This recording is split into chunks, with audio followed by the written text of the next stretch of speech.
친한 사람과 관계가 꼬였을 때, 친자매처럼 단짝인 친구와 혹은 마음이 잘 통하는 직장 동료와 갑자기 관계가 확 꼬여버린 경험. 살면서 누구나 한두 번은 경험하게 되는 것 같아요.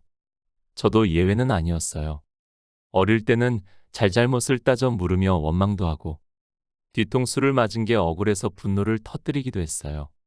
때로는 나에게 문제가 있는 것이 아닐까 자책하기도 했고요. 그런데 그렇게 생각하니 나만 힘들고 아프더라고요. 그래서 나를 위해 다른 생각을 해보기로 했어요. 그도 나도 괜찮은 사람이었다고요. 좋은 사람과 좋은 사람이 만나 의기투합했지만 그 인연이 다음 인연으로 이어지지 않았을 뿐이라고요. 내 인생에서 그 사람의 역할은 여기까지였구나. 함께하는 동안 참 좋았고 고마웠다. 이렇게 생각하기로 한 거죠. 그와 어긋나게 된 사건은 예쁘게 잘 포장해서 거기에 두고 나는 그 시간으로부터 떠나오는 거예요. 그렇게 생각을 바꾸고 나니 그 사람에 대한 원망도 나에 대한 자책도 없이 지난날의 무거운 마음들이 정리가 되더라고요. 생각해보니 관계는 역할과 배치의 문제가 아닐까 싶어요. 그 사람이 그 시기와 그 장소에 필요해서 내 인생에 배치된 거라고. 맡은 역할이 끝나면 자리가 바뀌기도 하고 빠지기도 하는 거라고. 서로 좋은 마음으로 헤어질 때도 있겠지만 섭섭한 마음으로 헤어질 때도 있는 거라고요. 관계는 왜가 아니라 그냥 일어나는 일이 대부분이에요. 내가 너한테 얼마나 잘했는데 나한테 이럴 수 있어. 이렇게 원망하고 화내고 이유를 찾을 게 아니라 너와 나의 인연은 여기까지구나. 그냥 흘러가는 대로 인연의 끈을 놓는 연습이 필요한 것 같아요.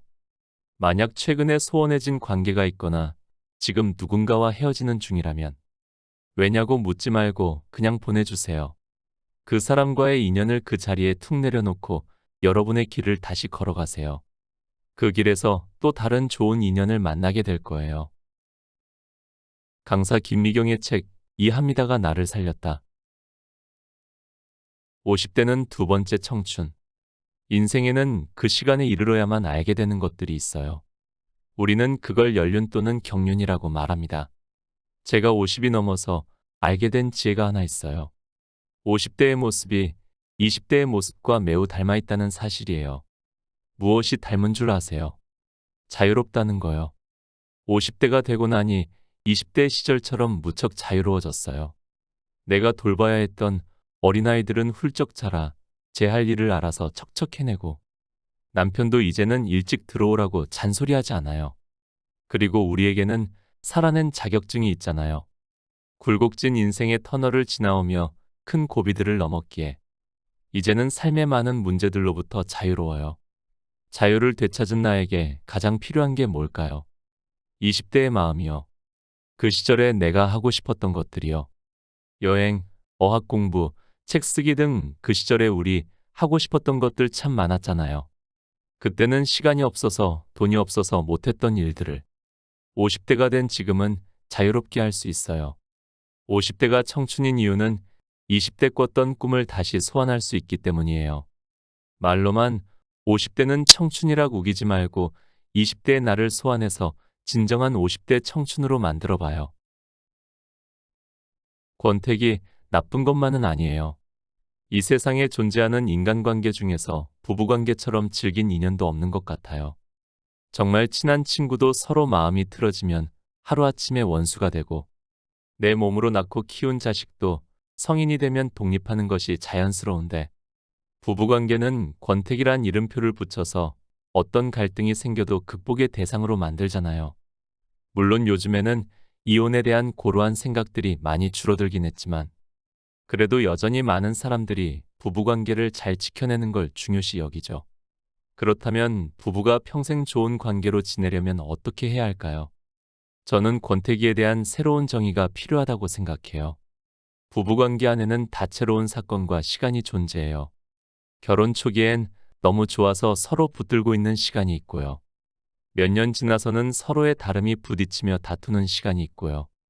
몰랐던 서로의 모습을 알게 되면서 미안해하는 시간도 보내게 되고요.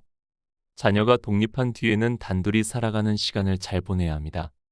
이 시간 모두가 달콤하고 황홀한 허니문일 수는 없어요. 서로를 미워하고 원망하는 권태기의 시간도 경험하기 마련입니다. 문제는 이 시간을 견디지 못하고 서로의 인연을 정리하는 경우가 적지 않다는 거예요. 혹은 그렇게 될까봐 걱정하고 불안해하는 사람들도 많이 있어요. 그런데 권태기가 꼭 나쁘기만 한 걸까요? 이겨내고 극복해야 하는 대상인 걸까요? 허니문이 서로에게 집중하는 시간이라면 권태기는 그 시선을 거둬 나에게 온전히 집중하는 시간이에요. 시선을 곧 관계의 징표로 여기는 사람은 나에 대한 관심이 사라졌다고 생각하고 상대방이 변했다고 말하겠죠. 하지만 생각해보자고요. 누구나 옷이 비우에 접어들면 지나온 인생을 되돌아보게 되고 앞으로의 인생을 고민하게 되잖아요.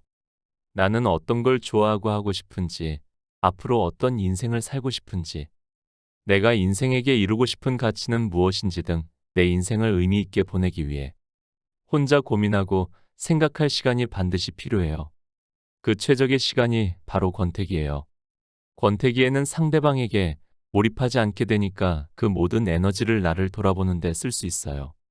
각자 자신에게 몰입의 시간을 갖고 서로의 영역을 존중하고 배려하며 때로는 서로의 꿈을 응원하고 따로 또 같이 성장하는 관계.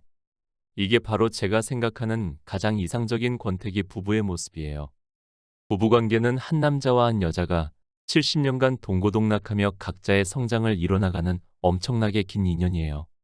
그 중간중간 상대방에게 시선을 거둬 자신에게 몰입하는 시간은 어쩌면 부부에게 반드시 필요한 인생의 쉼표일지 몰라요. 충고와 폭력 사이. 나이와 충고는 비례하는 것 같아요. 오죽하면 꼰대와 라떼는 마리아가 우스갯소리가 됐을 정도니까요. 나는 도와주고 싶어서 한 충고를 상대방이 좋은 마음으로 받아주면 조언이 되지만 그렇지 않을 경우엔 내 의도와는 다르게 지적이나 참견으로 여겨질 수도 있어요. 좋은 의도로 한 충고가 남에게 상처를 주거나 심지어는 관계를 깨뜨릴 수도 있는 거죠. 그래서 충고에도 세련된 기술이 필요해요. 누군가에게 충고를 할 때는 그 사람과 나 사이에 충고를 해도 될 만한 관계의 무게가 쌓였는지 살펴봐야 해요. 서로 만난 지 얼마 되지도 않은 상태에서 충고를 하면 상대는 내 말을 잘난 척 내지는 지적으로 받아들일 공산이 커요. 관계의 무게를 점검하는 것, 충고를 할 때 가장 우선해서 지켜야 할 원칙이에요. 두 번째로 충고를 해줄 사람의 성품을 잘 보셔야 해요. 자존감이 낮은 사람일수록 상대의 충고를 자신을 무시하고 공격하는 폭력으로 받아들일 수 있어요.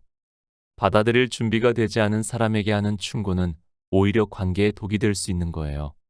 그리고 충고에 유연한 사람일지라도 그가 먼저 도움을 요청하기 전까지는 기다리세요. 충고의 말은 칭찬과는 달라요. 고쳐야 할 점, 못마땅한 점 등 듣기에 불편한 말을 하는 거잖아요. 진짜 건네기 어려운 말이에요. 정말 신중해야 해요. 만약 조언을 요청받았다면 아무리 도움이 되는 메시지라 할지라도 전하는 방식은 부드러워야 합니다. 그래야 상대방이 기분 상하지 않아요. 마지막으로 충고는 가벼울수록 좋습니다. 꼭 충고를 해야 하는 상황이라면 그것은 가벼운 힌트여야 해요. 가볍게 툭 던져줘야 합니다. 상대방을 무너뜨리는 무거운 충고는 하지 마세요. 진정한 충고란 그 사람이 가진 자질 100개 중 하나를 바꾸는 거예요. 내가 던진 작은 힌트가 실마리가 되어서 그 사람에게 도움을 줄 수 있어야 진정한 충고입니다. 충고가 길어지고 무거워지면 그 충고에 짓눌려서 그걸 받아들이고 살아야 할 사람이 사라져요. 그럼 충고가 무슨 소용이 있겠어요? 상대방의 모든 것을 바꾸려고 하는 충고, 상대방의 근본을 뒤흔드는 충고는 폭력의 다른 이름일 뿐입니다. 당신의 한 단어는 무엇입니까? 세상에는 성공하는 방법에 대해 셀 수 없이 많은 이야기들이 넘쳐나요. 그만큼 성공은 복잡하고 어려운 일처럼 보여요. 그런데 성공의 노하우는 의외로 간단하다고 해요. 세상의 위대한 것, 끌리는 것, 오래가는 것들은 모두 단순하고 명료한 한 단어로 설명된다고요. 마틴 루터킹은 평등, 오프라 윈프리는 마음, 윈스턴 처칠은 승리, 그리고 스티브 잡스는 영향력. 이렇게 단 하나의 단어로 이들의 모든 인생과 성취가 설명된다는 거예요. 내가 삶에서 무엇을 추구하는지, 나에게 가치 있는 것은 무엇인지, 내 삶이 어느 방향으로 나아지길 원하는지를 담은 내 인생의 한 단어요. 나만의 핵심 가치를 담은 한 단어가 저는 열정인 것 같아요. 저는 사람들에게 제 열정을 나눠주기 위해 강연을 하고요. 50대 중반인 지금도 60 이후 두 번째 꿈을 열정적으로 준비하고 있어요. 혹시 원하는 성공과 멀어지고 있다는 느낌이 드나요? 그렇다면 나만의 한 단어를 찾는 일부터 시작해 보세요. 그 단어가 나를 성공의 지름길로 안내해 줄 거예요. 곁에 두고의 짧은 생각. 가끔 그런 생각을 합니다. 저는 제 생각이 옳다고 생각하는 것처럼 남도 그 사람만의 생각이 옳다고 생각하지 않을까? 내가 하는 생각은 보편적이고 일반적이고 누구나 수긍할 수 있는 것이라고 확신합니다.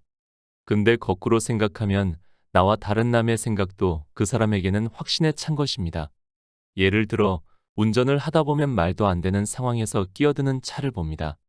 어떻게 이런 생각을 할 수 있지라는 생각이 들기 마련이죠. 근데 어쩔 때 보면 저 또한 그런 상황을 만들기도 합니다. 물론 저에게는 그렇게밖에 운전할 수 없었던 변명이 있겠지요. 우리는 자신에게 유리한 쪽으로 생각합니다.